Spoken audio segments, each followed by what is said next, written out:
Visceral fat accumulates deep inside the body and surrounds the abdominal organs. You can't see it or pinch it, so how do you know it's there, and how do you know if the healthy lifestyle actions you are taking are making it go away? Yes, you can gain insights from a measuring tape, but where is the best place to measure, and are there more accurate signs that you are losing this dangerous pro-inflammatory fat? In this video, I share easy-to-test markers and what science has concluded is the best location on your waist to measure. We tend to refer to visceral fat as belly fat, and it is, but it is only part of the equation. The measurement that you make around your waist is made up of both visceral fat and subcutaneous fat. Visceral fat is deep inside behind the abdominal muscles. Subcutaneous fat is outside the muscle wall. This brings us to our first sign, which has to do with the hardness of your belly. The first sign that you are losing visceral fat is that your previously hard-to-the-touch belly is getting softer. If you've ever wondered why some people have large bellies that are as hard as a rock, while others have large, soft bellies, it often has to do with the type of fat they carry.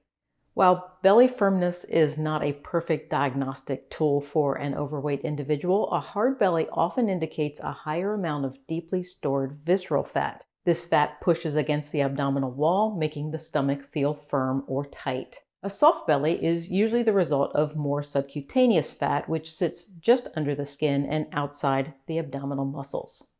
How big of a belly is too big? Well, a study on visceral fat shared that men with a waist circumference greater than 40 inches and women with a waist circumference greater than 35 inches are at increased risk for metabolic disease. This information gives us both a goal to hit and our next sign that you are losing visceral fat, namely your waist circumference shrinks. Now, when you take a waist measurement, the result is the sum total of both types of fat, visceral and subcutaneous. So even though using a tape measure is a simple and inexpensive option, you may be left wondering which type of fat you are losing.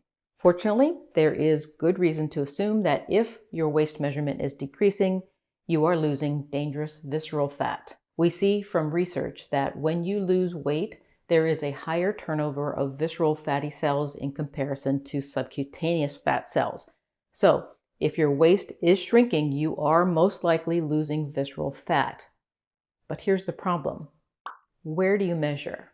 If you have ever wrapped a tape measure around your midsection and wondered where exactly to measure, you can thank the research team I just mentioned for providing an answer.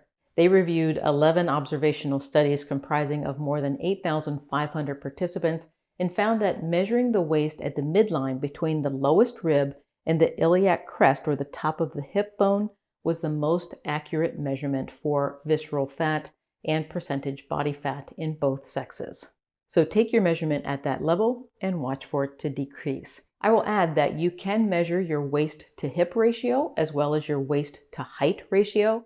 However, the research was mixed about whether these methods are more accurate for predicting visceral fat than simply measuring the waist. So for simplicity's sake, the single waist measurement will work. And let me offer 2 tips. First, consider investing a few dollars in a body measurement tape with a lock pin and a push-button retraction. This will help you with your accuracy because it retracts to the same tightness each time. You can find these on Amazon. Second, if you are going to gather your measurements anyway, consider using this free visceral fat calculator. I'll leave a link in the description. Tools like these are good for holding our attention as we move toward a goal. This one gives you a numerical score to see where you rank toward visceral obesity, and you can re-enter your data as your health improves to watch your progress. Eating a whole food diet and getting regular exercise are the best things you can do to reduce visceral fat. To keep feeling your best as you move toward your goal, make sure to replenish electrolytes. Over 70% of the sodium in the average diet comes from ultra-processed foods. Cutting out junk food often means losing critical electrolytes your body needs, making targeted replenishment even more important. That's why I partner with lmnt. They make it easy to replenish the electrolytes your body needs without the junk. lmnt is formulated for anyone who stands to benefit from healthy hydration and is perfectly suited for athletes, folks who are fasting, or those following keto, low carb, or whole food diets. Each stick delivers a meaningful dose of electrolytes with zero added sugar. I drink it every day, hot and cold, and enjoy all the great flavors. You can get a free sample pack of lmnt's most popular drink mix flavors with any purchase at drinklmnt.com/Dr. Becky. I'll leave a link in the description area below this video. The two types of fat that accumulate in the abdomen are very different. Subcutaneous fat affects the body's shape, but is less harmful to health than the deeper visceral fat. Having too much of that internal fat is a problem because it surrounds vital organs and releases inflammatory compounds. Inflammation is the bubbling lava under the surface that is waiting to erupt. In other words, you don't notice its effects until it's too late, and it causes the onset of heart disease, diabetes, and other metabolic disorders. When you lose visceral fat, inflammation decreases. A blood test called high-sensitivity C-reactive protein can measure your body's inflammation level. If you've never had this blood test done before, you can do it now to establish a baseline, then retest after a few months of diet and exercise to see if it's improving. Each lab has a different range for what's normal, and we'll share that range with you, but what you're really looking for is your HS-CRP level to decrease over time.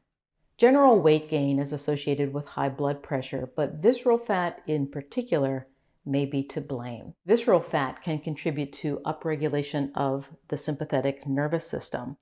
We think of this part of the system as the fight or flight side because it increases heart rate, constricts blood vessels, and raises blood pressure. Visceral fat also produces a precursor to angiotensin II. This hormone raises blood pressure in two ways. First, it causes the muscular wall of small arteries to constrict or narrow. Second, it triggers the release of aldosterone and ADH, which are additional blood pressure boosting hormones. Before I end this video, I want to touch on tools to measure visceral fat. Accurately measuring this deep-lying fat can be done, but it is not easy or inexpensive because it requires a CT, MRI, or DEXA scan. There are body composition scales that you can buy for home use that use bioelectrical impedance analysis to estimate body fat and often visceral fat levels. While not as accurate as medical scans, they are helpful for tracking trends over time. In this video, we discussed 4 signs that you are losing visceral fat. If you notice that your once hard belly is softer, you're likely losing visceral fat. If your waist measurement taken midway between your lowest rib and the top of your hip bone is decreasing, you're losing visceral fat because it is the first to go. And because this deep internal fat increases inflammation and blood pressure, seeing a reduction in your HS-CRP level and blood pressure indicates that you are on the right track. Thank you so much for watching. Have a great rest of your day.